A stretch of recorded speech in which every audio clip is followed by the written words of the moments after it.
ഉണ്ടാക്കുന്നത് ബ്രെഡ് കൊണ്ട് പപ്സ് ആണ് ഉണ്ടാക്കുന്നത്. ഇതിന് ഞാൻ പേരിട്ടേക്കുന്നത് പപ്സ് ആണ്, നിങ്ങൾക്ക് ഇഷ്ടമുള്ള പേരിടാം. ഇതിന് പുറത്ത് നന്നായിട്ട് മുരിഞ്ഞ് നല്ല ക്രിസ്പി ആയിട്ടിരിക്കും. ഉള്ളിലേക്ക് നമ്മൾ മുട്ടയുടെ ഒരു ഫില്ലിംഗ് ആണ് വെക്കുന്നത്. കഴിക്കാൻ വേണ്ടിയിട്ട് നല്ല ടേസ്റ്റ് ആണ്.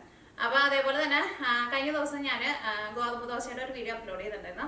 അതേപോലെ തന്നെ തക്കാളി ബിരിയാണിയുടെ വീഡിയോ അപ്ലോഡ് ചെയ്തിട്ടുണ്ടായിരുന്നു. നിങ്ങൾ കുറേ പേരൊക്കെ ട്രൈ ചെയ്ത് നോക്കിയിട്ട് നല്ല ടേസ്റ്റ് ഉണ്ടായിരുന്നു എന്ന് പറഞ്ഞു.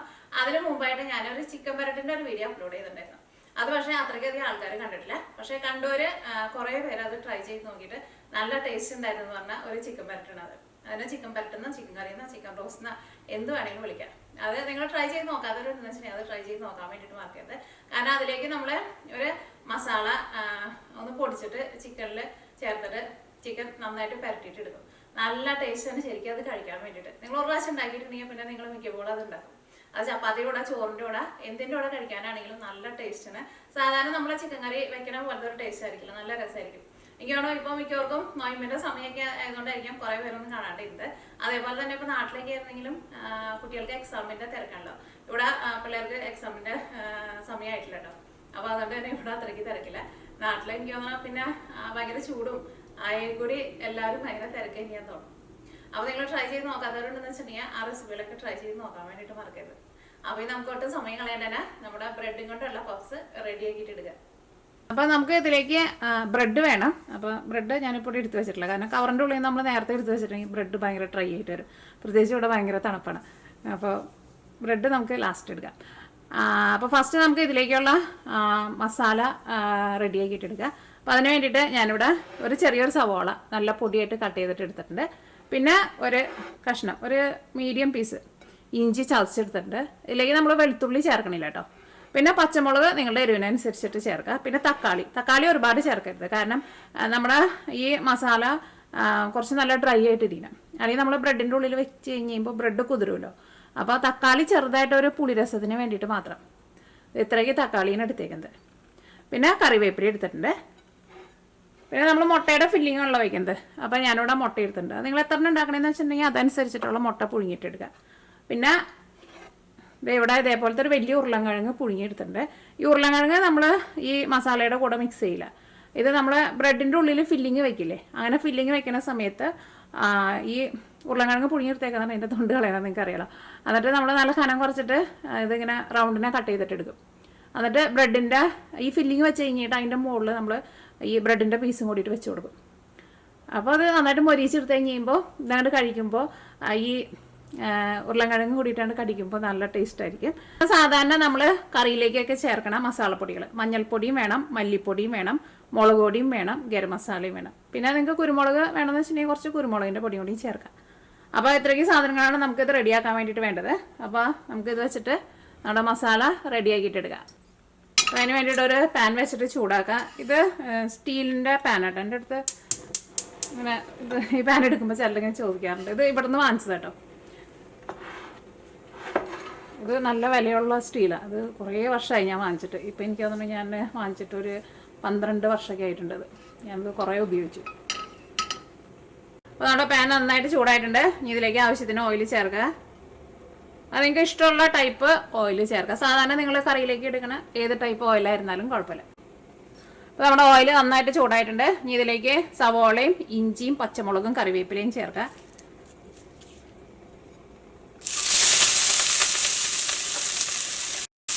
കറിവേപ്പിലയും ചേർക്കട്ടെ. ഇതെല്ലാം കൂടിയിട്ട് നന്നായിട്ടൊന്ന് വഴറ്റിയിട്ട് എടുക്കാം. സവോള മുരിഞ്ഞിട്ട് ഒരു ഗോൾഡൻ കളർ ആവാൻ വേണ്ടിയിട്ട് നിൽക്കണ്ട. ഈ മസാല നിങ്ങൾക്ക് നേരത്തെ കൂട്ടിയിട്ട് റെഡിയാക്കിയിട്ട് വെക്കാം കേട്ടോ.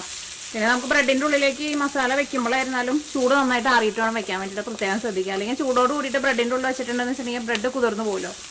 ഇതിലേക്ക് നന്നായിട്ട് വഴന്നിട്ടുണ്ട്. ഇതിലേക്ക് നമുക്ക് മസാലപ്പൊടികൾ ചേർക്കാം. അപ്പോൾ ഫസ്റ്റ് മഞ്ഞൾപ്പൊടി ചേർക്കാം.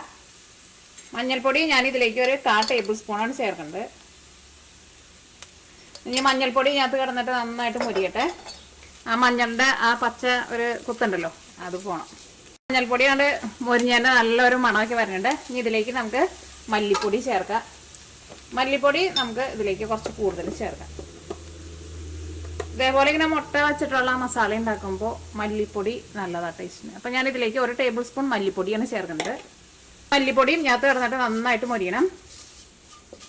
തീ ഒരുപാട് കൂട്ടി വയ്ക്കരുത്, ലോ ഫ്ലെയിമിൽ വയ്ക്കുക.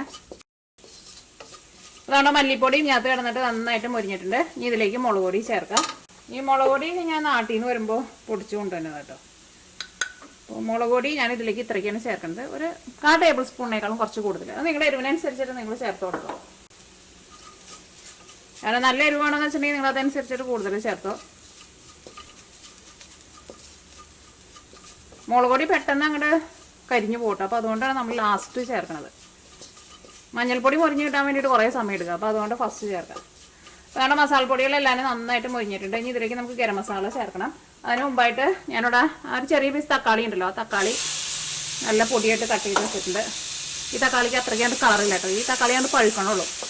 ഞാൻ കഴിഞ്ഞ ദിവസം കടയിൽ ചെന്ന് കഴിഞ്ഞപ്പോൾ ഇതേപോലെ ഇങ്ങനെ ചെറുതായിട്ട് ഇങ്ങനെ പഴുത്ത തക്കാളി ഉണ്ട്. അപ്പോൾ ഞാൻ വാങ്ങിച്ചു. അങ്ങനത്തെ തക്കാളി നമ്മൾ വാങ്ങിച്ചു വെച്ചിട്ടുണ്ടെന്ന് വെച്ചിട്ടുണ്ടെങ്കിൽ പുറത്ത് വെച്ചിരുന്നാൽ മതി. അപ്പോൾ പഴുത്ത് വന്നു കഴിയുമ്പോൾ നല്ല പുളി ഉണ്ടാവും.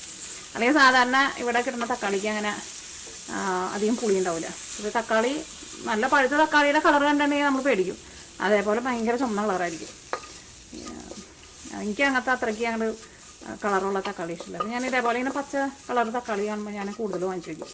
ഇനി നമുക്ക് ചെറിയ തീയിൽ മൂടി വെച്ചിട്ട് ഈ തക്കാളി നമുക്ക് നന്നായിട്ടൊന്ന് വെന്ത് ഉടഞ്ഞ് വരണം. ഇപ്പോൾ നമ്മുടെ തക്കാളി വേവണ നേരം കൊണ്ട് ഞാനിവിടെ ഉരുളൻകിഴങ്ങ് പുഴുങ്ങി വെച്ചിട്ടുണ്ടല്ലോ, അതിൻ്റെ തൊണ്ട് കളയട്ടെ. ഉരുളൻകിഴങ്ങ് എപ്പോഴും നിങ്ങൾ തൊണ്ട് കളയുമ്പോൾ നിങ്ങൾക്ക് എല്ലാവർക്കും അറിയായിരിക്കും, അധികം ചൂടാറുന്നതിന് മുമ്പ് ഇതേപോലെ ഇങ്ങനെ ഇതിൻ്റെ അപ്പോൾ തക്കാളിക്ക് നന്നായിട്ട് ഉടഞ്ഞ് മസാലയുടെ കൂടെ നന്നായിട്ട് അങ്ങോട്ട് ചേർന്നിട്ടുണ്ട്. ഇതിലേക്ക് നമുക്ക് ഗരം മസാല ചേർക്കാം. നമ്മുടെ ടേസ്റ്റിനനുസരിച്ചിട്ട് ചേർത്ത് കൊടുക്കുക. കാരണം ഫസ്റ്റ് നമ്മൾ കുറച്ച് ചേർക്കാണ്ട് എല്ലാം കൂടിയിട്ട് മിക്സ് ചെയ്ത് കഴിഞ്ഞിട്ട് നമ്മൾ ടേസ്റ്റ് നോക്കാം. എന്നിട്ട് നമുക്ക് കുറച്ചുകൂടി വേണമെന്ന് വെച്ചിട്ടുണ്ടെങ്കിൽ അതനുസരിച്ചിട്ട് ഗരം മസാല ചേർത്ത് കൊടുക്കാം. അപ്പോൾ ഞാനിതിലേക്ക് ഒരു 1/4 ടീസ്പൂണിൻ്റെ അടുത്ത് ഗരം മസാലയാണ് ചേർത്തത്. ഞാൻ ഇതിൻ്റെ ടേസ്റ്റ് നോട്ടിട്ടോ. ഇത് കുറച്ച് ഉപ്പ് കുറവുണ്ട്, ഞാൻ കുറച്ചും കൂടി ഉപ്പ് ചേർക്കുന്നുണ്ട്. അപ്പോൾ നിങ്ങൾ തക്കാളി അങ്ങനെ കൂടുതൽ ചേർത്തിട്ടുണ്ടെങ്കിൽ നമ്മുടെ മസാല ഇതേപോലെ ഇങ്ങനെ ഡ്രൈ ആയിട്ട് ഇരിക്കില്ല കേട്ടോ, ഭയങ്കര വെള്ളം പോലെ ഇരിക്കും. അങ്ങനെ എടുക്കരുത്. നല്ല തിക്കായിട്ട് ഇതേപോലെ ഇങ്ങനെ നല്ല തിക്കായിട്ട് വേണം എടുക്കാൻ വേണ്ടിയിട്ട്. അപ്പോൾ അതനുസരിച്ചിട്ട് നിങ്ങൾ വളരെ കുറച്ച് തക്കാളി മാത്രം ചേർത്താൽ മതി. ടേസ്റ്റ് നോട്ടെ. ഗരം മസാലയുടെയൊക്കെ നല്ലൊരു ടേസ്റ്റ് ഉണ്ട്. ആ മല്ലിയുടെ ടേസ്റ്റ് വന്നു കഴിയുമ്പോഴായിരിക്കും ഇതേപോലത്തെ മസാലയ്ക്കൊക്കെ നല്ല ടേസ്റ്റ് ഉണ്ടാവും. ഇനി നമുക്ക് തീ ഓഫ് ചെയ്യാം. ഇതൊന്ന് ചൂടാറണം. മുട്ട നമുക്ക് ഇപ്പം ചേർക്കണ്ട, നമ്മൾ ആ ബ്രെഡിൻ്റെ കൂടെ വെക്കുമ്പോൾ വെച്ച് ചേർത്ത് കൊടുത്താൽ മതി. അല്ലെങ്കിൽ ഇതിനകത്ത് കട്ട് ചെയ്തിട്ടാലും കുഴപ്പമില്ല. അപ്പോൾ ചിലപ്പോൾ ഇട്ട് നമ്മൾ ഇളക്കി കഴിയുമ്പോൾ ചിലപ്പോൾ അതിൻ്റെ ഉണ്ണിക്ക് അതിൽ നിന്നാണ് വിട്ടു പോകുമല്ലോ. അപ്പോൾ ഇനി നമുക്ക് മുട്ട ഇതേപോലെ ഇങ്ങനെ 2 പീസായിട്ട് ഇങ്ങനെ കട്ട് ചെയ്തിട്ട് വയ്ക്കാം. ഇനി നമുക്ക് കുറച്ച് മൈദപ്പൊടി, കുറച്ച് വെള്ളം ഒഴിച്ചിട്ട് ഒരുപാട് തിക്കായിട്ട് മിക്സ് ചെയ്യണ്ട. നമ്മൾ ദോശമാവിൻ്റെ മാവ് മിക്സ് ചെയ്യില്ലേ, അതേപോലെ കുറച്ച് ലൂസായിട്ട് മിക്സ് ചെയ്ത് വയ്ക്കുക. ലൂസായിട്ട് വേണം മിക്സ് ചെയ്ത് വയ്ക്കാൻ വേണ്ടിയിട്ട്. അപ്പോൾ ഇനി ഏതാണ്ട് നീക്കി വയ്ക്കുക. 2 സ്ലൈസ് ബ്രെഡ് എടുക്കുക. അത് ഏത് ടൈപ്പ് ബ്രെഡ് ആയിരുന്നാലും കുഴപ്പമില്ല. ഞാനിപ്പോൾ ഇവിടെ വൈറ്റ് ബ്രെഡാണ് എടുത്തേക്കുന്നത്. എല്ലാവർക്കും വൈറ്റ് ബ്രെഡാണല്ലോ കൂടുതൽ ഇഷ്ടം. ഇനി എന്ത് ചെയ്യണമെന്ന് വെച്ചിട്ടുണ്ടെങ്കിൽ ഈ ബ്രെഡിനെ നമ്മൾ ചപ്പാത്തി കോല് വെച്ചിട്ട് നല്ല കനം കുറച്ചിട്ട് പരത്തിയിട്ട് എടുക്കുക. അങ്ങനെ പരത്തിയിട്ട് ഉണ്ടാക്കുക. അപ്പോൾ നല്ല ടേസ്റ്റ് ആയിരിക്കും. അപ്പോൾ നന്നായിട്ട് ഇങ്ങനെ മുരിഞ്ഞ് വരും. അല്ലെങ്കിൽ ബ്രെഡ് ഇപ്പോൾ ഭയങ്കര കട്ടിയിലാണല്ലോ ഇരിക്കുന്നത്. അപ്പോൾ നമുക്കിതൊന്ന് കനം കുറച്ചിട്ട് പരത്തിയെടുക്കാം. നമ്മൾ ബ്രെഡൊക്കെ ഇതേപോലെ നല്ല കനം കുറച്ചിട്ട് പരത്തിയിട്ട് എടുത്തിട്ടുണ്ട്. ഇനി നമുക്ക് ഫസ്റ്റ് ഒരു സ്ലൈസ് ബ്രെഡ് എടുക്കുക. ഇനി നമ്മൾ പുഴുങ്ങി വെച്ചേക്കണ ഉരുളൻകിഴങ്ങ് ഉണ്ടല്ലോ, ഈ ഉരുളൻകിഴങ്ങ് നല്ല കനം കുറച്ചിട്ട് ഇതേപോലെ ഇങ്ങനെ കട്ട് ചെയ്തിട്ട് എടുക്കുക.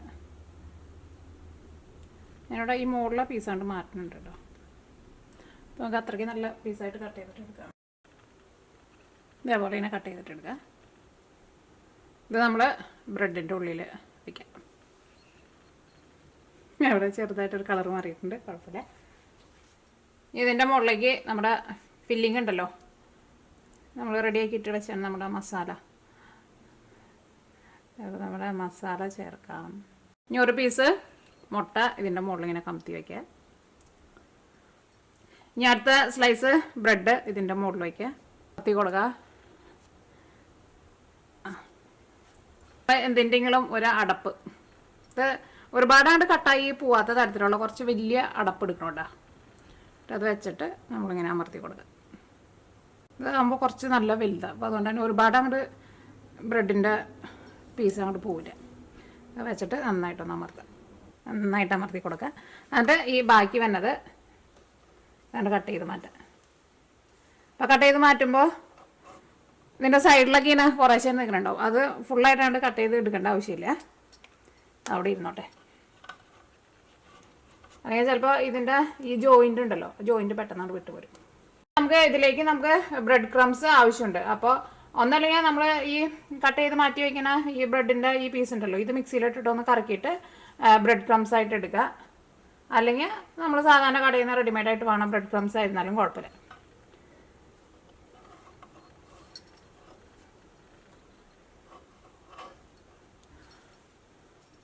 അതിൻ്റെ സൈഡിൽ നിന്നൊക്കെ നമ്മൾ കട്ട് ചെയ്ത് മാറ്റിയെടുത്തിട്ടുണ്ട്. അപ്പോൾ നമുക്ക് ഇതേപോലെ കിട്ടും. ഈ സൈഡിലുള്ളത് നമ്മളത് അങ്ങോട്ട് മാറ്റി ഫുള്ളായിട്ട് കളയേണ്ട ആവശ്യമില്ല കേട്ടോ. ഇനി ഇതിൻ്റെ ഈ സൈഡൊക്കെ ചില സൈഡിലൊക്കെ ഇങ്ങനെ വിട്ടിട്ടുണ്ട്. അത് നമ്മൾ ഈ മൈദയുടെ മിക്സിങ് റെഡിയാക്കിയിട്ട് വെച്ചിട്ടുണ്ടല്ലോ, അതിനകത്ത് നമ്മളൊന്ന് ഡിപ്പ് ചെയ്യും. അപ്പോൾ ഈ സൈഡൊക്കെ ഒന്ന് പ്രസ് ചെയ്ത് കൊടുത്താൽ മതി. അപ്പോൾ അത് നന്നായിട്ട് അവിടെ ഒട്ടിയിരുന്നോളും.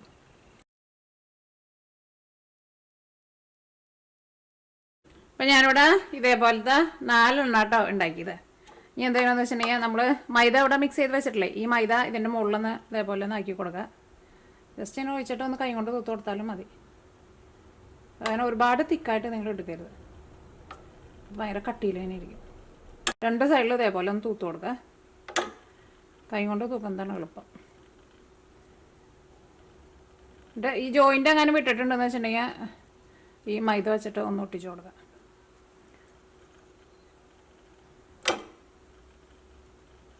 സൈഡിലേക്ക് ഒട്ടിക്കുക. ഇതിവിടെ സൈഡിൽ കുറച്ച് സൈഡ് ഇവിടെ വിട്ടേക്കണം കേട്ടോ. ഇവിടെ നിങ്ങൾ ഇതേപോലെ ഇങ്ങനെ മൈദ വെച്ചിട്ട് ഇങ്ങനെ ഒട്ടിച്ചു കൊടുക്കണം. അത് പ്രത്യേകം ശ്രദ്ധിക്കുക. ഇപ്പോൾ ഏതെങ്കിലുമൊക്കെ സൈഡ് ഇതെവിടെയും വിട്ടിരിക്കുന്നുണ്ട്.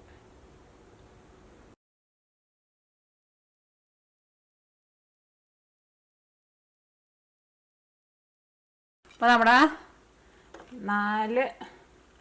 4 റെഡി ആയിട്ടുണ്ട്. ഇത് നമ്മൾ പൊരിച്ചെടുക്കാൻ വേണ്ടിയിട്ട് പോവാണ്.